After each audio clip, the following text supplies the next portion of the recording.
Okay, hi girls. I hope everybody could hear this. I'm sorry for the delay. It's just having a lot of Okay. So I think the part that people seem to be a little bit confused about was when we kind of took a break to talk about um after we finished the story of Hazael and Elisha telling him to lie to Ben Hadad. I think it was at that point that we kind of took a break because, as I said, this is really the last major Elisha story that we're going to learn. That really, not because that's the last one we're going to learn, it's really the last major story that's in Malachim Bet. We'll see Elisha's name mentioned a couple times more in the Sefer, but like the fact that he's been the center of every almost every storyline until this point, and we're not going to really see that anymore. So as we like got to this kind of milestone, as we got to this like break point in Malachim Bet, we decided to take a step back and just to think for a second, who was Elisha? What was he supposed to do? And was he successful? And I think that's really what we kind of zoomed out. So everything that we talked about was not really in the Navi, right? We're kind of just taking like a bird's eye view of what Elisha was, who he was, and again, whether or not he was successful. So as we said, right, Eliyahu, it was very, very clear what Eliyahu's role was when he was the Navi, right? His role was to bring Bnei Israel closer to Hashem, right? Because they were totally, for the most part, pretty astray in worshiping the Baal. Remember that both Eliyahu and Elisha only were Nevi'im for Malchut Yisrael, though Elisha does have a moment or so with Malchut Yehuda. That was like not really because it was intentional. It was just because they were with Malchut Yisrael. So remember, they're only Nevi'im for Malchut Yisrael. So everything that we're talking about now is, again, only for Malchut Yisrael and not for Malchut Yehuda. So Eliyahu, as we know, the Bnei Israel were totally not in a good place with God. They were totally worshiping Baal, Avodah Zarah, and his goal was to kind of put them back on track.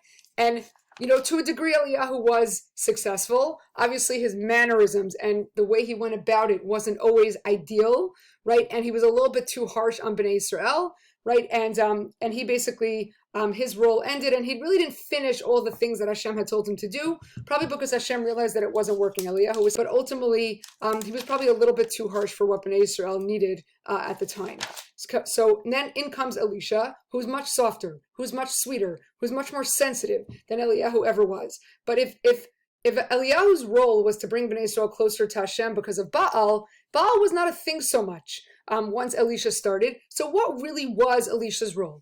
Right? When we take a step back and we think about all the things we learned about him, right? He split the Yam Suf, he brought those bears, he helped them with the war against Moab, which didn't totally end in their favor. With the water, remember, with the puddles that looked like blood, right? He helped the Isha Shunamid have a baby. The widow who didn't have any money or didn't have anything left.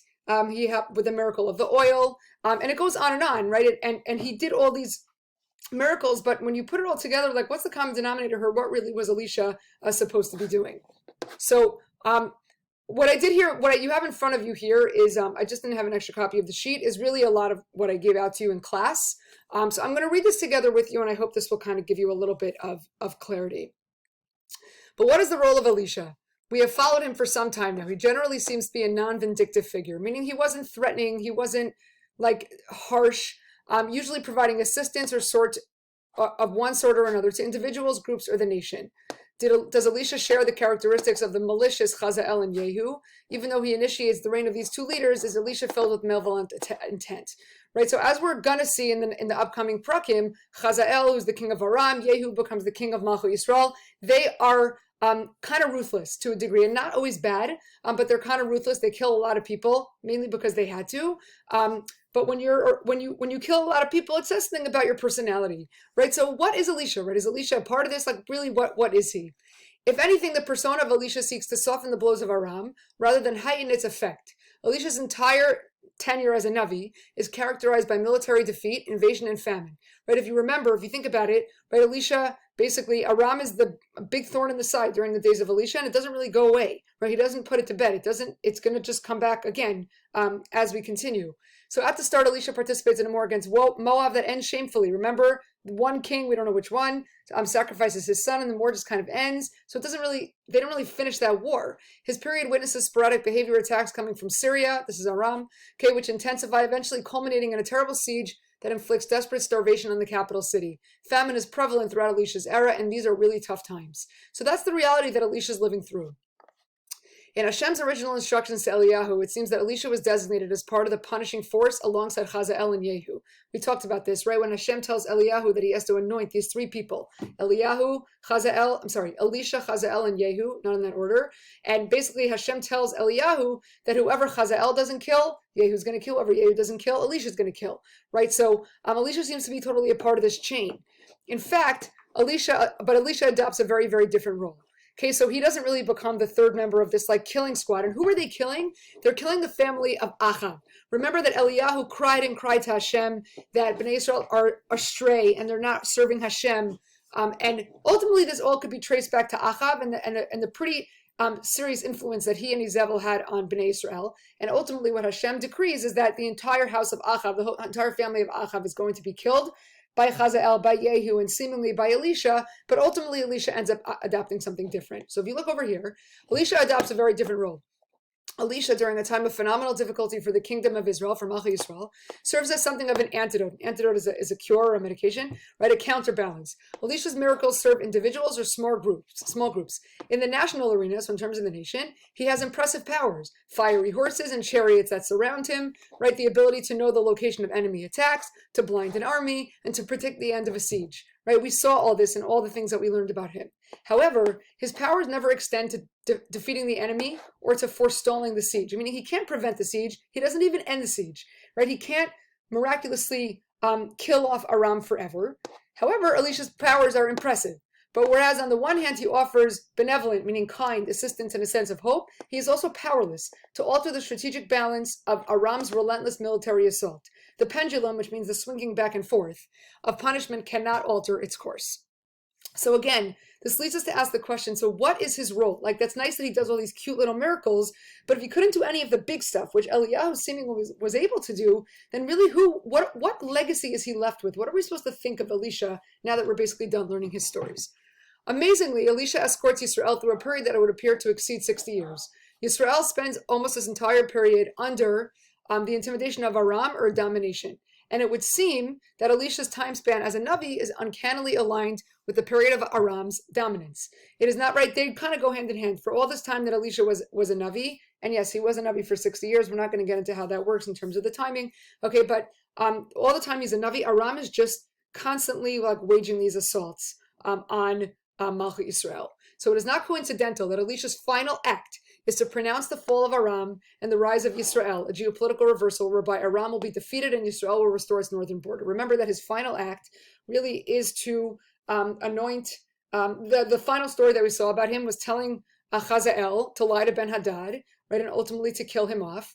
But ultimately, again, what we're going to see is that really Malchut Yisrael will end up reestablishing itself as a power. We didn't get to that yet, but just that's the end of the story, really. So again, kind of keep going back to this question. We've said a lot of things about him, but really, what's his role, right? What are we supposed to be left with in terms of Elisha? So take a look here. As we conclude the series of Elisha stories in Malachim Bet, what might we surmise regarding Elisha's role? Elisha, far from being the instrument of God's anger, is a figure of protection, relief, consolation, support, assistance, and comfort during an extended period of hardship for Malchut Yisrael. Right, and we talked about this, that throughout the time that Elisha was the Navi, Aram kept coming back, and there were constant wars, and there were famines, and there were sporadic attacks, and there were those little setup attacks all throughout Malchut Yisrael. So this is what Elisha had to deal with his entire career as a Navi. So what was his role? What was his, what role did he play? A very different role than Eliyahu did. Eliyahu was like a larger than life figure. He was there to turn Bnei Israel around completely. Elisha has an extremely important role, but what seems to be a little bit smaller and much more individualized, right? Again, he comforted this person. He did a miracle for that person. He gave this one a baby. He gave this one oil. He gave this one the next thing. He helped people in all sorts of circumstances. So that's really ultimately the role that he plays. Throughout the years of occupation and attack, Elisha devotes all of his God-given powers to a central goal, keeping faith in God alive. A prime example of his mission. So what he's saying here is that throughout all of these difficult times, what was the underlying message, but what was the theme behind all of these miracles that he did? Keeping God's faith alive. Because the fact that they were living during a hard time, that was not going to change. That hard time was decreed by God, and again, that wasn't going to change. What was not going to change was that Elisha, what was able to change was that Elisha was going to be able to continue to help Bnei Israel, to continue to believe in Hashem, despite the fact that life was pretty tough. A prime example of this mission emerges from the scene of the king of Israel asking the prophetesses in Gehazi. Okay, actually, scratch this part. We didn't talk about this so much, right? But Elisha became known. Okay, Elisha became known as the person who spread the existence of God. And if you think about it for a second, times that are difficult is the best time for that to happen, right? When Bnei Israel were going through one hardship after the next, particularly at the hands of Aram, right? They did need constant reminders that Hashem is with them, that Hashem loves them, right? And that's really the role that Elisha fulfilled. If you look here, Elisha doesn't defeat the enemy. He doesn't stop the siege, but he befriends the king and the commoner alike, right? The king of Aram, sometimes the king of Israel, allowing them to understand that despite the adversity, God is still the God of Israel and has not abandoned his people. All the things that he did was there for like the morale, for the spirit, for the feeling, for the emotion of Bnei Israel. They were going through difficult times. That was black and white.